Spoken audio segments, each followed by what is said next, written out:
Chapter 23, Satan's Grand Ball. Midnight was approaching. They had to hurry. Margarita had only a vague idea of her surroundings. She recalled candles and a pool inlaid with semi-precious stones. Margarita stood on the bottom of the pool while Hella, helped by Natasha, covered her with a hot, thick red liquid. Margarita tasted salt on her lips and realized she was being washed with blood. The mantle of blood was followed by another, thick, transparent, and pink, and Margarita's head spun from the oil of roses. Next, she was laid on a bed of crystal and rubbed with large green leaves until she sparkled. At this point, the cat burst in and began to help. He squatted at her feet and started polishing the soles of her feet, as if he were a shoeshine boy polishing shoes on the street. Margarita cannot remember who sewed her pale rose petal slippers or how they got fastened with gold clasps all on their own.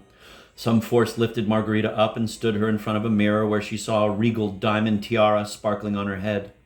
Kuroviev appeared from somewhere and hung on Margarita's breast a heavy, oval-framed picture of a poodle on a heavy chain. This adornment was a great burden to the queen. The chain immediately began chafing her neck, and the weight of the picture caused her to bend forward. But Margarita was rewarded for the discomfort caused by the black poodle and chain. Her reward was the new deference shown her by Kuroviev and Behemoth. Never mind, mumbled Kuroviev in the doorway of the room with the pool. There's nothing you can do. You just have to wear it. You have to. Allow me, Your Majesty, to give you one last bit of advice.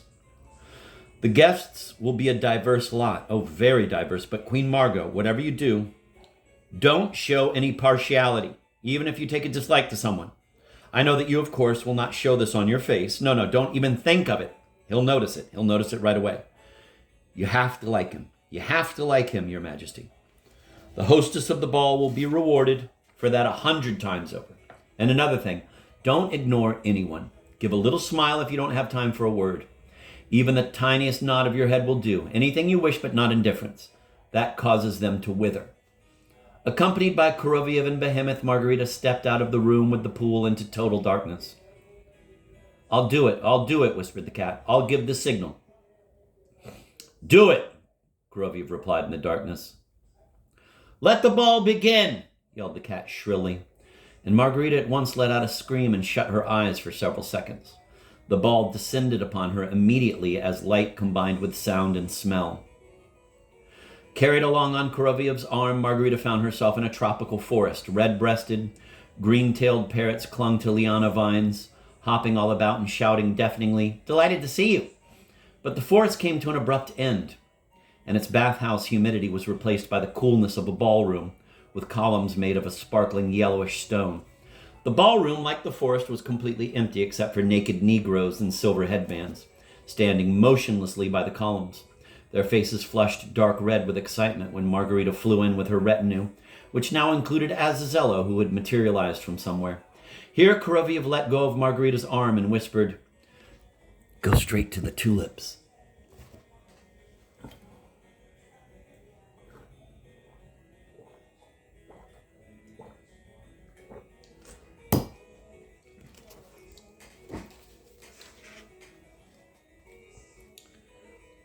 A low wall of white tulips rose up in front of Margarita, and beyond it she saw countless shaded lamps, and in front of them the white chests and black shoulders of men in formal dress. Then Margarita realized where the ball music was coming from. A blast of trumpets crashed down on her, and from beneath it a surge of violins broke loose and washed over her body like blood. An orchestra of some 150 men was playing a polonaise. The man in tails on the podium, towering above the orchestra, took one look at Margarita, turned pale, smiled, and with a sudden wave of his hand made the orchestra rise to its feet. Without ceasing to play for an instant, the orchestra, now standing, immersed Margarita in sound. The man towering above the orchestra turned his back to it and bowed low, his arms spread wide. And Margarita, smiling, waved at him. "No, not enough, whispered Kuroviev. "He won't sleep all night. Shout to him, 'I salute you, Waltz King!'" Margarita did just that and was amazed to find that her voice, full-throated as a bell, drowned out the sound of the orchestra. The man trembled with happiness and pressed his left hand to his chest, while continuing with his right to conduct the orchestra with a white baton. Not enough, whispered Kuroviev. "Look over to your left at the first violins and nod your head so that each one thinks you've recognized him individually. They're all world famous. Look at the one in the first chair. That's Votan. Good, very good. Now let's move on." "Who's the conductor?" asked Margarita as she flew away. Johann Strauss, cried the cat, and may they hang me on a liana vine in the tropical forest if an orchestra like this ever played at any other ball. I was the one who sent out the invitations, and please note, not one of the musicians took sick or refused to play. The next ballroom had no columns. Instead, on one side were walls of red, pink, and milky white roses, and on the other a wall of Japanese double camellias. Between these walls, fountains gushed and hissed and champagne frothed, bubbling in 3 pools, the first of which was clear violet, the second ruby red, and the third crystal. Negroes in scarlet headbands scurried about, pouring silver ladles of champagne from the pools into shallow goblets. Through an opening in the pink wall, a man in a red swallowtail coat could be seen bouncing about excitedly on a stage. In front of him, a jazz band blasted away at an intolerable volume. As soon as the conductor saw Margarita, he made such a low bow that his hands touched the floor. Then he straightened up and let out a piercing yell. "Hallelujah!"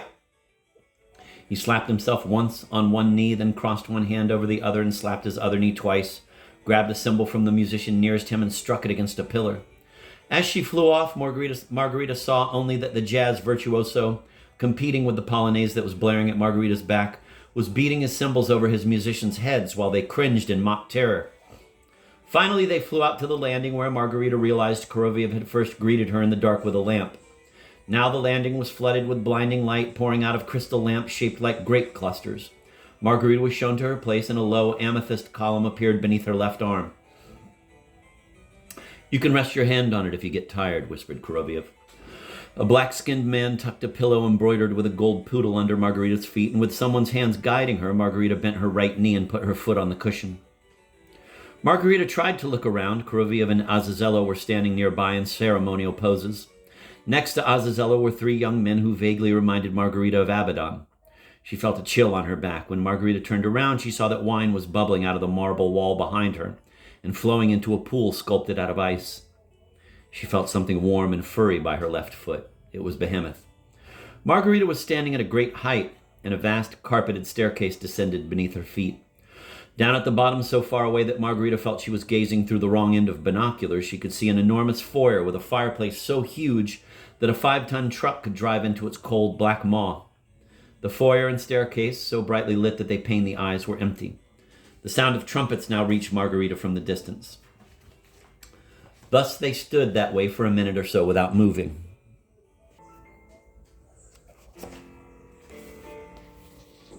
"But where are the guests?" Margarita asked Korolev. "They'll be here, Your Majesty. They'll be here any minute. There'll be no lack of them, and to be honest, I'd rather be chopping wood than standing here on this landing to receive them." "Chopping wood is nothing," interjected the garrulous cat. "I'd rather be a streetcar conductor, and there's no job in the world worse than that." "Everything has to be ready in advance, Your Majesty," explained Korolev, his eye gleaming through the cracked monocle. "There's nothing worse than having the first guest roam around without knowing what to do while his lawful shrew of a wife scolds him in a whisper for their being the first to arrive. Balls like that should be done away with entirely, Your Majesty." "Done away with entirely," affirmed the cat. "Not more than 10 seconds till midnight," added Korolev. "It's about to start." Those 10 seconds seemed extraordinarily long to Margarita. They appeared to have passed already, yet absolutely nothing had happened. Then suddenly, there was a loud crash in the enormous fireplace at the bottom of the stairs, and out popped a gallows with a dangling corpse half turned to dust. This dust shook itself off the noose, fell to the ground, and out jumped a handsome black-haired fellow in tails and patent leather shoes. Out of the fireplace slid a small, semi-rotted coffin. Its top flew off, and another clump of dust tumbled out of the coffin. The handsome fellow rushed gallantly over to it and extended a bent arm. The second clump of dust formed itself into a fidgety, naked woman in black evening slippers with black feathers on her head, and then both the man and the woman began hurrying up the staircase. "The first guests!" exclaimed Korolev. "Monsieur Jacques and his wife, may I introduce you, Your Majesty, to a most interesting man, an inveterate counterfeiter and traitor to his country, but a very good alchemist." "He won fame," whispered Korolev in Margarita's ear, "for poisoning the king's mistress, and that's not something that happens to everyone. Look how handsome he is." A distinctly pale Margarita, her mouth agape, looked downwards and saw the coffin and gallows disappear through a side door in the foyer. "Delighted to see you," howled the cat, right in Monsieur Jacques' face as he reached the top of the stairs. Meanwhile, down below, a headless skeleton with one arm torn out of its socket had emerged from the fireplace, hit the floor, and turned into a man in tails. Monsieur Jacques' wife was already down on one knee in front of Margarita, and pale from excitement, she kissed Margarita's knee. Your Majesty, murmured Monsieur Jacques' wife. Her Majesty is delighted, cried Koroviev. Your Majesty, said the handsome Monsieur Jacques softly. We're delighted, howled the cat. The young men, as Azello's companions, smiling lifeless but polite smiles, guided Monsieur Jacques and his wife over to the side, to the goblets of champagne which the Negroes were holding. Coming up the stairs at a run was a solitary man in tails. Count Robert, whispered Koroviev to Margarita. Intriguing as always. Note the humor, Your Majesty. The same case in reverse. He was a queen's lover and poisoned his wife. We are happy, Count, cried the cat. One after the other, 3 coffins tumbled out of the fireplace, splitting open and breaking apart on impact. Then someone in a black cloak appeared, who was then stabbed in the back by the next to follow him out of the black maw. A muffled scream was heard below. Out of the fireplace ran an almost totally decomposed corpse. Margarita grimaced, and somebody's hand held a vial of smelling salts to her nose. It seemed to Margarita that the hand was Natasha's. The staircase began to fill up with people. Now on every step were men in tails who all looked completely alike from a distance, and naked women who differed from each other only by their shoes and the color of the feathers on their heads. Approaching Margarita and hobbling in a strange wooden boot on her left foot came a lady whose eyes were cast down like a nun's. She was thin, humble-looking, and for some reason had a wide green bandage around her neck. Who's the green one? Queried Margarita mechanically. A most charming and reputable lady, whispered Koroviev. May I present you to Signora Tofana? She was extremely popular among the charming ladies of Naples, as well as the female residents of Palermo, especially those who were sick of their husbands. It does happen, Your Majesty, that a woman gets sick of her husband. Yes, was Margarita's hollow reply. She smiled at 2 men in tails, who bowed to her one after the other, kissing her knee and her hand. And so, said Koroviev, managed to whisper in Margarita's ear while also shouting to someone, Duke, a glass of champagne, delighted to see you. And so, as I was saying, Signora Tofana sympathized with these poor women's predicament and sold them vials of some kind of potion. The wife would pour it into her husband's soup. The husband would eat it, thank her for her tender attention, and feel marvelous. True, a few hours later, the husband would develop a terrible thirst and take to his bed. And the day after that, the beautiful Neapolitan lady who had fed her husband the soup would be as free as the spring breeze.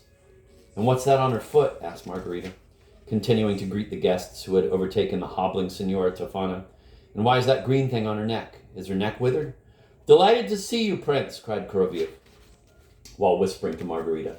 She has a splendid neck, but something unpleasant happened to her in prison. That's a Spanish boot on her foot, Your Majesty, and here's how she got that bandage. When the jailers found out that 500 or so ill-chosen husbands had left Naples and Palermo permanently, they became enraged and strangled Signora Tofana in prison. How happy I am, Black Queen, for the great honor that has befallen me, whispered Tofana in a nun-like voice, attempting to get down on her knee. The Spanish boot impeded her. Koroviev and Behemoth helped Tofana to get up. I'm glad to see you, replied Margarita to Tofana, while extending her hand to the others. A steady stream of guests was now coming up the stairs. Margarita could no longer see what was going on in the foyer. She raised and lowered her hand mechanically and, baring her teeth monotonously, smiled at the guests. The air on the landing hummed continuously, and the music coming from the ballrooms Margarita had left behind sounded like the sea. Now that woman there is a bore, said Koroviev, not in a whisper, but out loud, knowing that he could not be heard above the hum of voices. She adores balls, yet all she can think of is to complain about her handkerchief. Margarita scanned the crowd coming up the stairs and found the woman Koroviev was pointing to. She was a young woman of about 20, with an unusually stunning figure, but with agitated and insistent eyes. What handkerchief? Asked Margarita. She has a chambermaid assigned to her, explained Koroviev, and every night for 30 years the maid has laid out a handkerchief for her on her night table. The minute she wakes up, she sees it there. She's tried burning it in the stove and drowning it in the river, but nothing helps. What kind of handkerchief? Whispered Margarita, raising and lowering her hand. A handkerchief with a dark blue border. The fact is that when she was a waitress in a cafe, her boss lured her into the storeroom one day, and 9 months later she gave birth to a baby boy, carried him into the woods, stuffed a handkerchief in his mouth, and then buried him in the ground. At her trial, she said she had nothing to feed the child. And where's the owner of the cafe? Asked Margarita. Your Majesty, squeaked the cat suddenly from below. Allow me to ask you, what does the owner have to do with this? He wasn't the one who smothered the baby in the woods. Margarita, continuing to smile and shake hands with her right hand, sank the sharp nails of her left hand into Behemoth's ear and whispered, "If you dare, you bastard, to butt into the conversation one more time." Behemoth let out a highly unceremonious squeal and rasped, "Your Majesty, my ear will swell up. Why spoil the ball for me with a swollen ear? I was speaking legalistically from the legal point. I'll be quiet. Think of me not as a cat, but a fish. Only leave my ear alone." Margarita let go of his ear and saw a pair of importunate, somber eyes in front of her. "I am happy, hostess queen, to have been invited to the grand ball of the full moon." "And I," replied Margarita, "am glad to see you, very glad indeed. Do you like champagne?" "What do you presume to be doing, your Majesty?" yelled Koroviev in Margarita's ear in mute desperation. "You'll cause a traffic jam." "Yes, I do," said the woman imploringly, and suddenly began repeating mechanically, "Frida, Frida, Frida. My name is Frida, your Majesty." "Drink as much as you want tonight, Frida, and don't worry about anything," said Margarita. Frida stretched out both her hands to Margarita, but Koroviev and Behemoth, with great finesse, grabbed her under her arms, and she was lost in the crowd. A wall of people was now advancing up the staircase as if about to storm the landing where Margarita stood. Naked female bodies moved up the stairs in between tail-coated men, their bodies swarthy, white, coffee-colored, or completely black, swept up against Margarita. In their red, black, chestnut, and flaxen hair, precious stones sparkled, playing and dancing in the downpour of light, and the advancing column of men looked as if it had been sprayed with droplets of light splashed by the diamond studs on their chests. Now, every second, Margarita felt the touch of lips against her knee. Every second, she stretched out her hand to be kissed, her face tensed in a mask of welcome. "I'm delighted to see you," crooned Koroviev in a monotone. "We are delighted. Her Majesty is delighted." "Her Majesty is delighted," said Azazello in a nasal twang behind her. "Delighted," cried the cat. "The Marquise," mumbled Koroviev, "poisoned her father, 2 brothers and 2 sisters because of an inheritance. Her Majesty is delighted. Lady Menkina! Ah, how lovely you look." "She's a bit nervous. Why was it necessary to burn the maid's face with a curling iron?" "Naturally, that sort of behavior can get you murdered." "Her Majesty is delighted." "Your Majesty, a minute of your attention. Emperor Rudolph, wizard and alchemist." "Here's another alchemist. He was hanged." "Ah, here she is." "Ah, what a marvelous brothel she had in Strasbourg." "We're delighted to see you. A Moscow dressmaker. We all love her for her inexhaustible imagination. She had a salon and thought up something terribly amusing. She drilled 2 cute little round holes in the wall." "And the ladies didn't know?" asked Margarita. "Every last one of them knew, your Majesty," replied Koroviev. "Delighted to see you." This 20-year-old rascal, a dreamer and an eccentric, was remarkable for the strange fantasies he had since childhood. A certain young woman fell in love with him, and he went and sold her to a brothel.